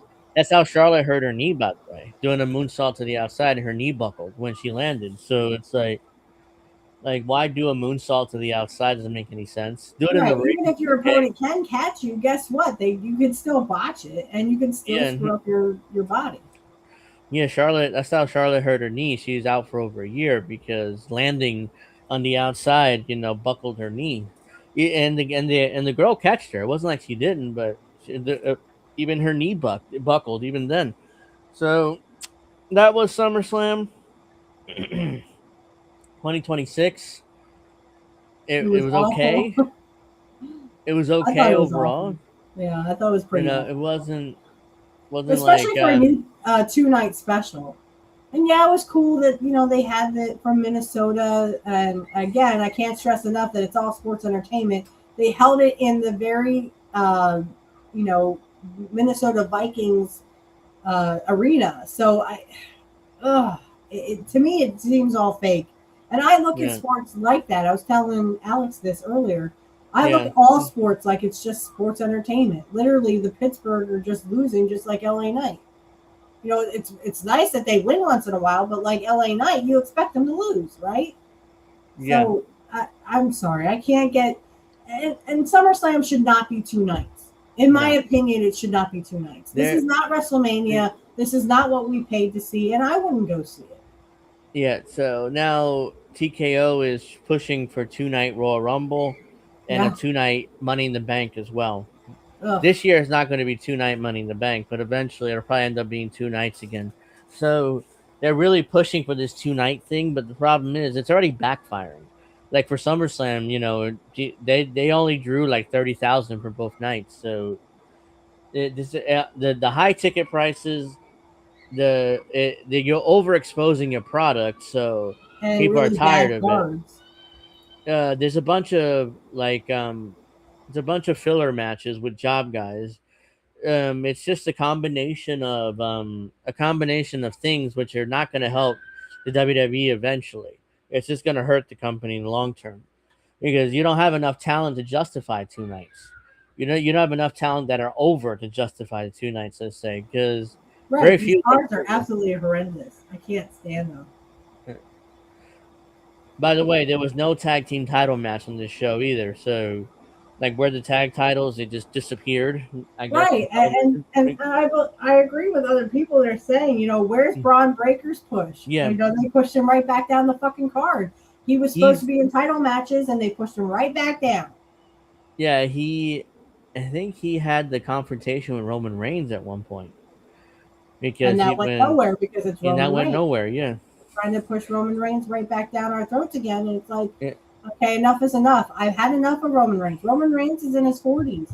He'll be 50 soon if he's not already 50. That Braun went Breaker nowhere. is what, 29? And He's almost 30. yeah, who also had a confrontation with Roman Reigns, which went nowhere. Karrion Kross when he came Karrion back. Kross, exactly. Yeah, when he debuted, he or returned, he had a confrontation with Roman Reigns, and he did the whole TikTok thing, like he's coming for the title. That went nowhere. Like Karrion Kross never crossed paths with Roman Reigns again until his contract expired and he left. But that went nowhere. I mean, I was kind of, oh wow, Karrion Kross and Roman Reigns, that's gonna be great. It never happened. It's like, of course not. Either A, Roman Reigns said no and kind of like nixed it, or B, it was Triple H. Like, I don't know why Karrion Kross never got his match with Or Roman Reigns. TKO. Maybe. Like, it didn't make any sense. Like, And it doesn't. And that's what I'm saying. Like these, there's, we had a half-baked match between Cody and Punk. And Cody was like, well, I love you like a brother, but I don't like you. So which is it, Cody? You love him like a brother or you don't like him? That Cody and Punk build was awful. Like, it was just, the build to the match was awful. I knew the match would be good once they got in the ring, but the build towards the match was awful. It's like neither of these guys have chemistry. Like, it was very awkward. The promos themselves were not good either. I mean, it was very awkward. They talk about how much they love each other, and then all of a sudden the week before they hate each other and they're fighting, for no reason because they loved each other 2 weeks before. Like, it was just awful. When Punk was like, Dusty told me to take care of his kid. And, I could see Dusty doing that. because Punk was already a veteran in the business, and he wanted Cody to come up in the business, and Cody's learned so much from that, and yada yada yada. But I mean, this was awful. This build was awful. No, I'm like, it why was don't you just have a terrible. babyface versus babyface match, which is what this was to begin with. But somehow you're trying to make Cody, well, I don't like you, even though I love you like a brother. Which is it? Which is it? You can't have it both ways.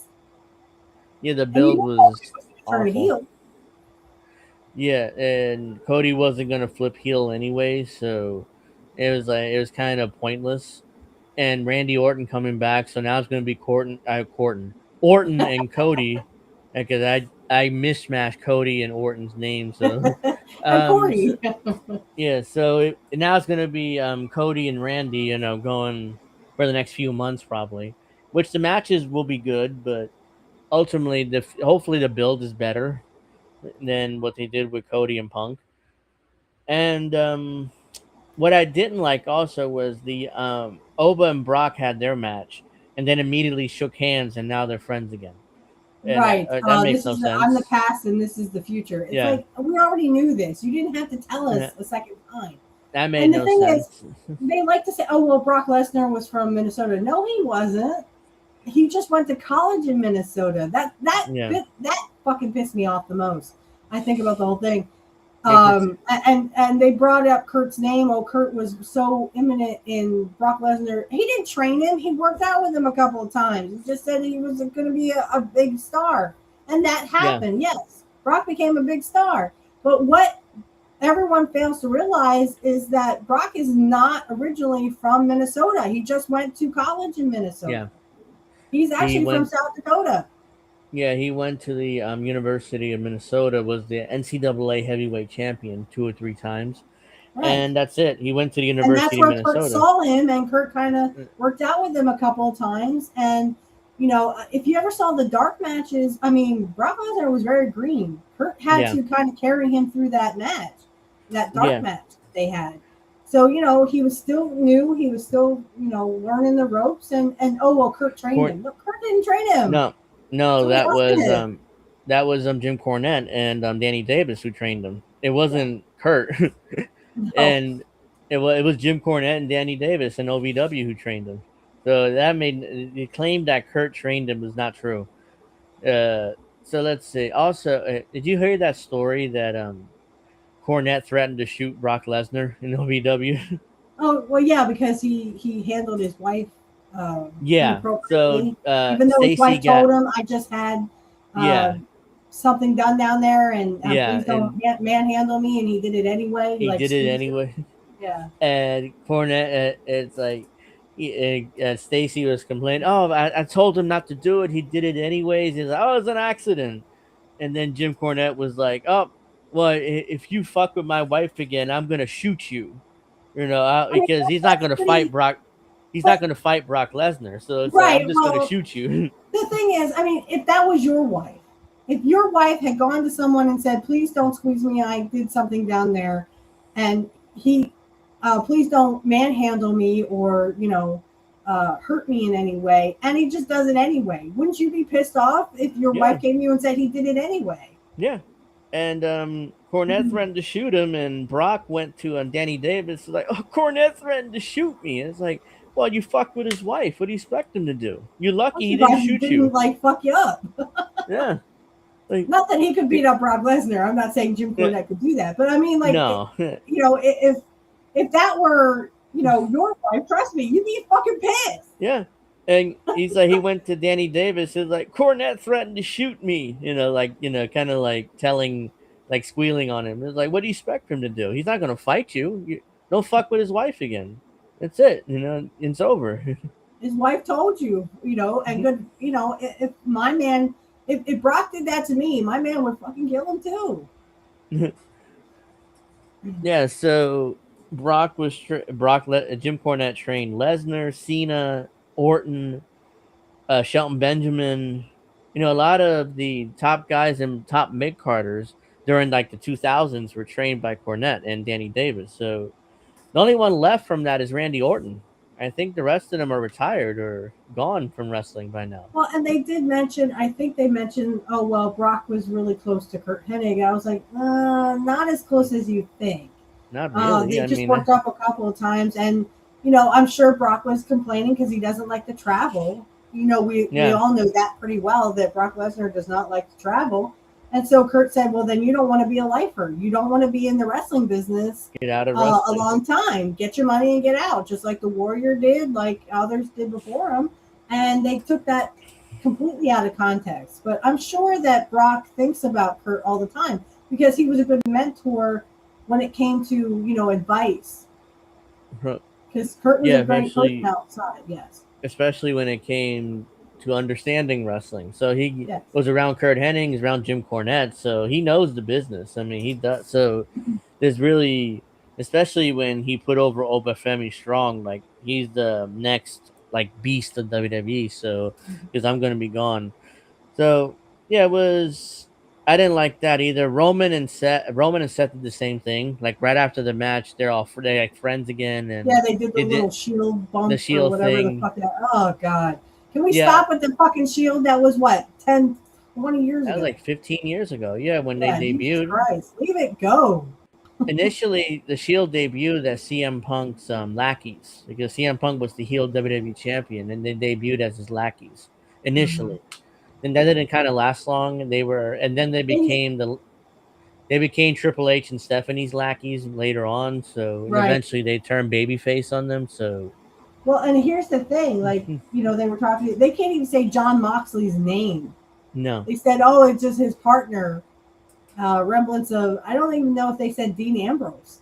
No, I think Seth Rollins refers to him as Mox. He did a couple of times during this. So, like basically like like Mox, like people understand that problem is majority WWE fans don't know who Mox is. But it's kind of like confusing. It's like, who's the third member of the Shield, And I doubt that they remember John Moxley or Dean Ambrose. Dean Ambrose, they call him. Who was supposed to be the third one? It was supposed to be someone else.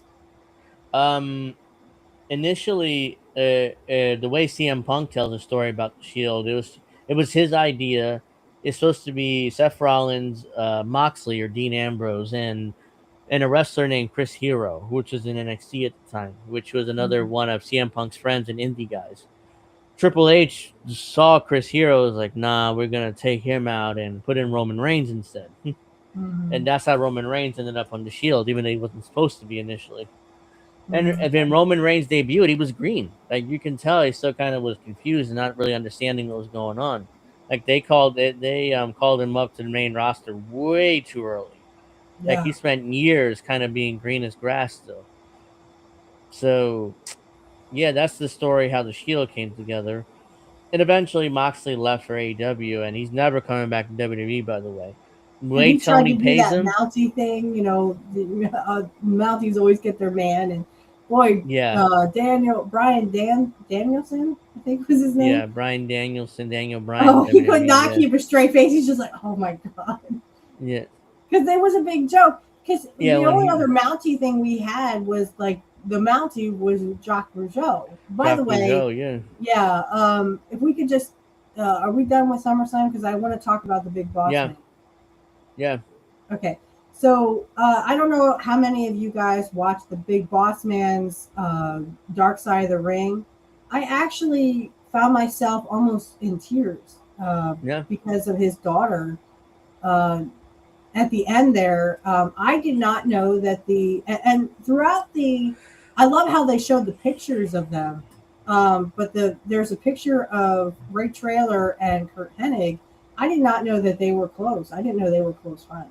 I know they went to NASCAR together. That's probably what they bonded over because Kurt and Ray Traylor both like NASCAR racing. But I didn't know that they were as close as him and Rick Rude. I did not know that. So maybe they weren't as close as him and Rude, but I mean they were close, right? Yeah. So Ray's, when Kurt passed, Ray really took that hard, and he cleaned himself up, but it was already too late. I think his heart was already damaged by the time this happened. So I actually watched Some of it, I kind of skipped to the end where they were talking about Kurt's passing. Yeah, so So they did mention they mentioned his WCW, not WCW, NWA run with Crockett when he yeah, was Cornette's security, and yep, Big Cornette Bubba loved that Rogers. because yeah, Big Bubba. Until he died, Cornette still calls him Bubba, like to this day even. So Hmm. Oh, um Cornette got emotional, and yeah, that's where I almost like shed a tear or two because he was like, I really love that guy, and he really got emotional. Like I said, when they started talking about Kurt's passing, and then eventually Boss Man, he had a heart attack, and his daughter had just learned CPR in school, yeah, and that she blames herself because she didn't think she was pressing hard enough on her dad. But I mean, that's traumatizing for any kid. yeah, I think Bossman's heart was too damaged because he was a pill addict and alcohol. He drank a lot of alcohol, so Right, it was he when he it was too late by that point. By the time he got clean and lost weight, so right. he died at 44, I think. So he Yeah, was he really was young too. 44. Yeah, Yeah, he was about the same age that Kurt was yeah. when Kurt passed. Kurt So was 45. But like, what really got me is the daughter is like, well, I want to ask this doctor, did he know that it was going to make this, did he, first of all, she wanted to ask, did he know that it was going to get these people addicted? Yes, he didn't I'm care. sure he did. Uh, did he know that it was going to get these people addicted and have them overdose and pass away? Yes, and he didn't care. That's the thing. These doctors don't give a crap. Big Nope. Pharma did this for a reason. They advertised this towards athletes for a reason because they wanted to get them addicted, and they didn't care if they overdosed. They didn't really care. They didn't The care anything about these athletes. They just wanted to push their pills on the doctors, depending on the situation, but the doctors get them. paid X amount of dollars for prescribing painkillers Yep. to not just athletes but to regular people like us. Yep. I have so many painkillers just laying around that I don't even touch them. It's like because every time I have back pain and I go and I have bad back, I go to the doctor, give me painkillers. Like I don't need this. Like give me a cure, something. I don't want to have back surgery, but still, I mean, Right. Well, it's that's give me not their something. goal. Their goal is for us poors to, get addicted and do away with ourselves, so the rich don't have to do away with us on purpose. And that's the Yeah, thing. I told we went grocery shopping today, and my bill was almost $200, and we didn't have a lot of stuff. wow, We didn't even have a cart full yet, and literally it was almost $200. Excuse me, wow. and I literally told my dad, I said, "You watch. They're not going to let us have half of this stuff. First of all, half of this stuff is going to be like $300, and some of this is not even going to be available. We'll have to eat sea bugs." My dad just kind of laughed and said, "You're right. It's Yeah, outrageous so that we have to put up with what we have to put up with." But to go back to the Ray Trailer thing, I just feel like I actually did start crying a little bit when his daughter just blamed. She could for 10 years she couldn't even talk about it because she blamed yeah, herself because she just felt like she couldn't have saved him. And I was like, oh honey, I don't think you could have saved him. It didn't yeah, have anything to do with how hard you were pushing. I just think that his heart doctor is completely destroyed. that doctor used to go through with he just giving painkillers out and That's somas if and it all was these other candy. drugs. Yeah. It was candy, and Ray was addicted to this stuff because he had in his mind Vince had him working 300 plus days a year. He Right. was in a lot of pain, so he had to take these pills in order to work Right. because they're He all was doing all these hardcore matches. yeah. And Vince made him work 300 plus days a year, so he had to support his families in his mind. So it's like I need to take all these painkillers in order to get through it. Right. And something the wife said, like he actually ran for mayor of one of the Yeah, county that they lived in, and he was so hopped up on pills. She said that was the turning point for me. I didn't know that they were separated. Like yeah. she actually said we Uh, were separated because I couldn't take it anymore. I couldn't oh, help that that. was I couldn't take that he was high all the time. yeah. Even though he's running for mayor, I think, or whatever it was, He said he on the showed up night of to the election, he showed up completely high, just high. Yeah. fucked up on painkillers. So And they uh, had been together. I didn't know this either. They had been together since their junior prom. Like she saw him in in high school, and they were they were together ever since. That Yeah. to me, that's long lasting love. But it comes to the point of, if you're fucked up on some kind of drug, I mean, that's like a breaking point for everybody. So yeah. I mean, I also got addicted during the pandemic to like muscle relaxers.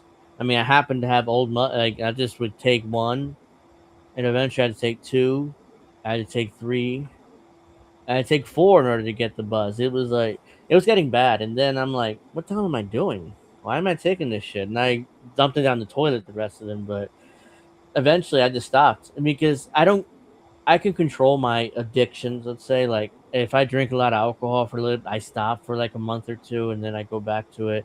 Again, I don't get like addicted to the point where I gotta have my pills or else I'm, pissed off or have my alcohol. So yeah, during the Yeah. pandemic, I had kind of like a muscle relaxer thing. I was bored.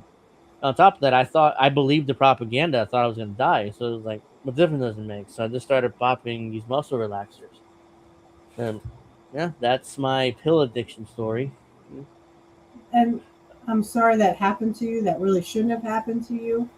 And I'm glad that you were able to overcome it. But a lot of people they just can't overcome it. These, especially the athletes and and wrestlers too. They just, I've heard so many horror stories about these Yeah, I guys was. being Yeah, hopped up on high on pills, and no one could have stopped them. yeah. So I wasn't really in pain. I was more bored, and was like, let me just start taking this and get high, like some kind of buzz off of it.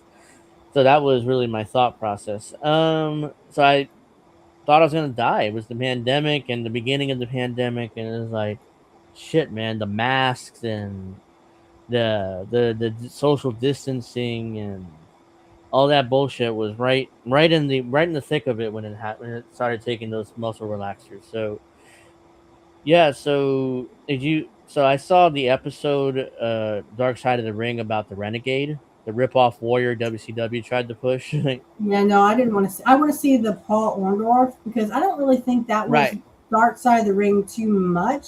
Because I don't really think Paul Orndorff was high on pills all the time. He Um. might have been, but I don't remember that. But everyone who talks about Paul Orndorff is literally, oh, he was such a great guy. It reminds me of Kurt. Yeah. Well, I know Steve Austin also talked about him with such affection. I mean, he has the funny Rick Paul. Rude hunting story, right? Yeah. Paul Orndorff. The injuries kind of caught up to him because he was in WWF for like that golden period in the 80s. So Yep. Vince had them working 300 plus days a year even then, and they would do the two-a-days. And back in Hogan talked about this. They would have two shows in the weekend, so one in the afternoon, one in the evening. The same matches, the same everything. So Yeah. they would have two shows in the weekend. So and they would work every day, and eventually the injuries caught up to him. And same thing Mhm. with a lot of these guys back in those days, but especially when Orndorff got to work with Hogan once he turned heel, it was like he was fucked up even then in injuries, and he went through it because hey, it's Hogan, and I'm gonna get those big payoffs every night. So Right. I'm gonna work through this no matter what. Well, and when he went to WCW, he didn't really have. I don't think he had a major run in WCW, because he was just, he had been injury prone, Yeah, and he like I got said, I want caught. to see it, because there was something about some kind of. I watched the Jim Cornette episode where they talked to I can't think of his name now. The guy who Producer. does, yeah, the producer of Dark Side of the Ring, and Yeah. they were talking about a horrible story of, I think Paul Orndorff got married a second time, because I'm not sure if he got divorced or if he got his other wife Uh huh. died. But his second wife was horrible to him, treated him like crap, put him in a nursing home, and his Yeah. son tried to get him out and was trying all this stuff to get him out of the nursing home. Eventually, they did get him out of the nursing home, but that second wife of his was not very nice to him. Yeah, I've and heard about that story. some of his some of Orndorff's friends and colleagues about from wrestling weren't happy about that video that he uploaded to the internet, his son, Yeah. and they thought it kind of embarrassed Paul because he was in a really bad shape by that point, and the fans didn't need to see that the way he was like that, and I could see that, but at the same time, like his son was kind of desperate to get him out of that nursing home, so to Right. bring Yeah. attention to it. So that I But do want to see that episode, but yeah, I do but want to see that one. The Ray Trailer one, I didn't know. Like I said, I know Kurt in passing had said something about Ray Trailer because it was the radio show that he called into for TitleMatch.com, which would uh-huh. eventually become Title Match, and he said on that interview, "Yeah, I just went to a NASCAR race with Ray Trailer, my friend Ray Trailer." And I thought it was just that, but like I didn't know that they were that close. So I'm actually glad I watched that because I think that was a big eye opener for Ray when Kurt passed. And Yeah. it's hard to think about, but I mean, Kurt's not in pain anymore, and Yeah. and again, Kurt is my hero, and I do have an episode coming out where I do bawl my eyes out. Sorry, guys. But Kurt Yeah. was my hero, and it's really hard to talk about his passing and what he meant to me. And I wish I could tell Kurt, and I'm sure he could hear me wherever he is. I'm sure Kurt, if I could tell him, you were very influential in my life. If it wasn't for him, I don't think I would have graduated high school. I probably would have Yeah. just done away with myself because my mom abused me, and I probably would have just done away with myself. Yeah. But it was Kurt's wrestling and Kurt's, charisma and everything. I wanted to be a female Kurt Hennig. I wanted to be that person, right? So I got my butt into school. I got my butt into IT and all that Good. stuff. Yeah, so I'm glad. So yeah, I just came across this on Twitter. It was Orndorff's son. They're promoting Dark Side of the Ring. So this is his son here, and this is right before he passed. It looks like so. Some of you will remember where you started, and others will celebrate what you won. But the chosen few will recognize the strength forged through it all. True freedom comes when you release the desire to be validated. In return, you gain deep peace, unconditional grace, and grounded humility. You hold the wisdom of your past triumphs, failures, and use that strength not to elevate yourself, but as the courage to reach back to the flames of another. Dark Side of the Ring, Tuesday, April 11th at 9. So it's this Yeah, and upcoming Tuesday. Go check it I out. really want to see that because again, I've heard nothing but great things about Paul Orndorff, and he was. I think the funny promo is Mean Gene just laughing because he talks about like a turtle head going in and out, and then Gene just Uh-huh. loses it because he's like, "Oh my god, really?" Uh-huh. But I mean, he was a good promo. He was a good wrestler, and a very great person outside of the ring, just like Kurt was.